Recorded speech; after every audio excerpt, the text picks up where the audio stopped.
মানুষের জীবনে স্বচ্ছতার একটা আলাদা গুরুত্ব আছে। যদি আপনি নিজেকে স্বচ্ছ রাখেন তাহলে আপনার নিজেরও ভালো লাগবে, সামনের ব্যক্তিরও ভালো লাগবে, একটা অন্যরকম প্রভাব পড়বে। কিন্তু একজন শ্রেষ্ঠ ব্যক্তি কিভাবে হয়ে ওঠা সম্ভব, যার মধ্যে গুণ আছে, শিক্ষা আছে, শুভ চেতনা আছে, যিনি সৎকর্ম করেন?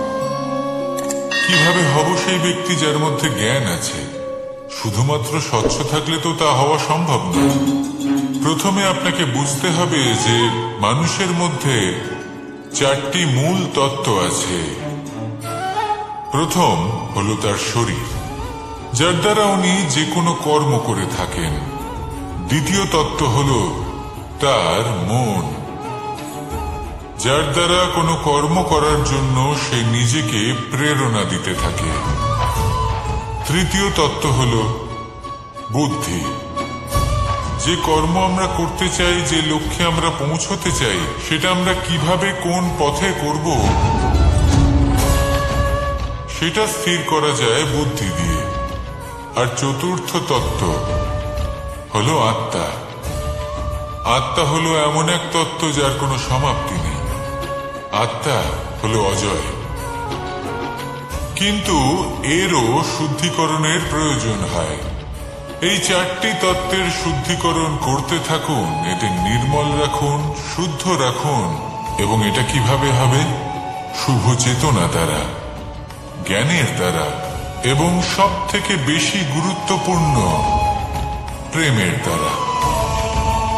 আসুন আমার সাথে ভালোবেসে বলুন, রাধা রাধা। মানুষের এই সংসারে জীবনযাপন করার জন্য কিছু জিনিসের প্রয়োজন পড়ে। এমন কিছু আবেগ, এমন কিছু বস্তু আছে যেগুলো তার প্রয়োজন হয়। কিন্তু সব থেকে বেশি যে জিনিসটা তার প্রয়োজন হয় সেটা হলো সম্মানের। আমাদের ভালো লাগে যখন কেউ আমাদের সম্মান করে। আমরা কাউকে সম্মান করলে তারও সেটা ভালো লাগে। কিন্তু আপনি দেখবেন যে সংসারে বেশিরভাগ মানুষ দুটি মাপদণ্ডের ভিত্তিতে সম্মান করেন। হয় বয়স দেখে করেন বা উপার্জন দেখে, অর্থাৎ সেই ব্যক্তি কতটা উপার্জন করেন। এবার ভেবে দেখুন, এটা আবশ্যক নয় কারোর বয়স যদি বেশি হয় তার বুদ্ধিও ততটাই বেশি হবে। আবশ্যক এটাও নয় যে কোনো ব্যক্তি যদি অত্যন্ত ধনী হন বা তার মনও নির্মল হবে বা তিনি সৎকর্ম করবেন বা এমন কোনো কর্ম করবেন যাতে উনি সম্মান লাভ করতে পারেন।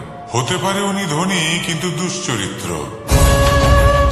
সেই জন্য বয়স বা উপার্জন দেখে কোনো ব্যক্তিকে সম্মান করবেন না। কর্ম দেখুন। যদি গভীরভাবে ভেবে দেখেন তাহলে দেখবেন যদি কোনো মানুষ কোনো সৎকর্ম করেন তাহলে তার প্রতি হৃদয় থেকে সম্মান জাগ্রত হয়। এটাই হলো সেই সম্মান যে অর্জন করতে হবে। বয়স আজ আছে, কাল আরো বৃদ্ধি পাবে। উপার্জন আজ আছে, কাল সেটা কমে যেতেও পারে। কিন্তু যদি আপনি নিরন্তর শুভকর্ম করতে থাকেন তাহলে আপনি মৃত্যুর পরেও অমর হয়ে থাকবেন। আসুন আমার সাথে ভালোবেসে বলুন, রাধা রাধা। মানুষের জীবনে উন্নতি লাভ করার জন্য তিনটি স্তম্ভের প্রয়োজন হয়। প্রথম স্তম্ভ শিক্ষা। এই শিক্ষা আমাদের জ্ঞান প্রদান করে। দ্বিতীয় স্তম্ভ ব্যবসা, যার দ্বারা আমরা ধন উপার্জন করি। তৃতীয় স্তম্ভ হলো আমাদের ঈশ্বর, আমাদের ইষ্ট।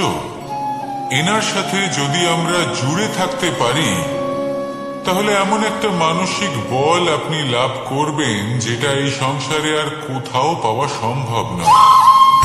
কিন্তু মানুষ অনেক সময় জীবনে এই তিনটি স্তম্ভ লাভ করা সত্ত্বেও সামনে অগ্রসর হতে পারেন না। তখনও জীবনে কঠিন পরিস্থিতি আসতেই থাকে। এমনটা ঠিক কেন হয়? কারণ সে জীবনে এই তিনটি স্তম্ভ লাভ করে নেয়, জীবনে প্রয়োগও করে, কিন্তু তার ভিতের কথা সে ভুলেই যায়। যেমন প্রথম স্তম্ভ অর্থাৎ শিক্ষা। এই শিক্ষার আধার হল শুভ চেতনা। যদি অন্তরে শুভ চেতনা না থাকে তাহলে এই শিক্ষার কোনো গুরুত্ব থাকে না। দ্বিতীয় স্তম্ভ ব্যবসা। পরিশ্রম করে উপার্জন করতে হবে, এই কথাটা আমরা সবাই জানি এবং সবাই চেষ্টাও করি, কিন্তু ব্যবসা করতে করতে আমরা এটা ভুলে যাই আমাদের ব্যবহার কেমন হয়ে পড়েছে। এই ব্যবহার যদি শুভ হয় তাহলে আমাদের উপার্জন আস্তে আস্তে একটা স্থির জায়গায় এসে পৌঁছবে। এবং তৃতীয় স্তম্ভ আমাদের ভগবান। যদি ওনার স্মরণে আপনি যেতে চান তাহলে তার পূর্বে নিজের মা বাবাকে সেবা করুন, তাদের যত্ন করুন, তাদেরকে ভালোবাসুন, কারণ ওনারাই হলেন এই সংসারে আপনার সব থেকে বড় ইষ্ট। তাহলে তিন স্তম্ভের সাথে সাথে তাদের আধারকেও নিজের জীবনে প্রাধান্য দিন। কোনো সমস্যা আসবে না, জীবনে একের পর এক উন্নতি করবেন এবং এই মন প্রসন্ন হয়ে বলবে রাধা রাধা। সুখ, দুঃখ এবং শক্তি, এই তিন হলো এই সংসারের ত্রিদেবের মতো। আমাদের জীবনে যা কিছু ঘটছে এই তিনটির ভিত্তির উপরেই হচ্ছে। আসলে এই সংসারের একটা নিয়ম আছে, যখনই আপনি কিছু লাভ করেন এই সংসার আপনার পরীক্ষা নেয়। এটা জানার জন্য আপনার পরীক্ষা নেয় যে আপনি যা কিছুই লাভ করেছেন আপনি কি আদৌ সেটার যোগ্য কিনা। ঠিক সেইভাবেই এই সুখ, দুঃখ এবং শক্তি আপনার পরীক্ষা নিয়ে থাকে। যখন সুখ আসে তখন সে আপনার পরীক্ষা নেয় যে আপনার মধ্যে অহংবোধ জাগ্রত হয়নি তো। যদি অহংবোধ চলে আসে তাহলে সুখ সেখানেই সঙ্গ ত্যাগ করে। দুঃখ আপনার ধৈর্যের পরীক্ষা নিতে থাকে, আর যদি আপনার মধ্যে ধৈর্য না থাকে তাহলে এটা আপনাকে আরো বেশি দুঃখের গভীর অন্ধকারে ঠেলে দেবে।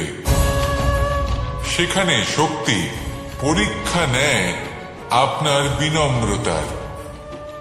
যদি আপনি বিনম্র না হন তাহলে হয় এই শক্তি আপনার সঙ্গ ত্যাগ করবে, নয় এই শক্তি বিনম্রতার অভাবে আপনার পতনের কারণ হতে পারে। এই সংসারে যে কোনো ব্যক্তি যিনি এই পরীক্ষায় উত্তীর্ণ হয়ে থাকেন এই জীবনে তিনি সাফল্য লাভ করেন। আসুন আমার সাথে ভালোবেসে বলুন রাধা রাধা। ভয়ের সাথে আমরা সবাই পরিচিত, কষ্ট আমরা সবাই পেয়েছি।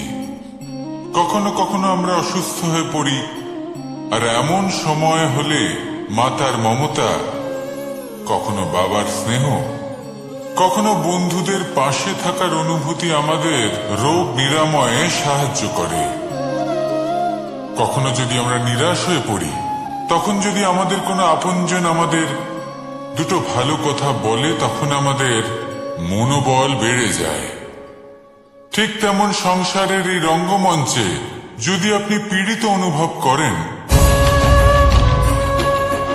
কিছু শুভ কথা আলোচনা করুন, কিছু স্তুতি গান করুন, কিছু মুহূর্তের জন্য হলেও নিজের ইষ্টদেবের কথা স্মরণ করুন আর প্রার্থনা করুন।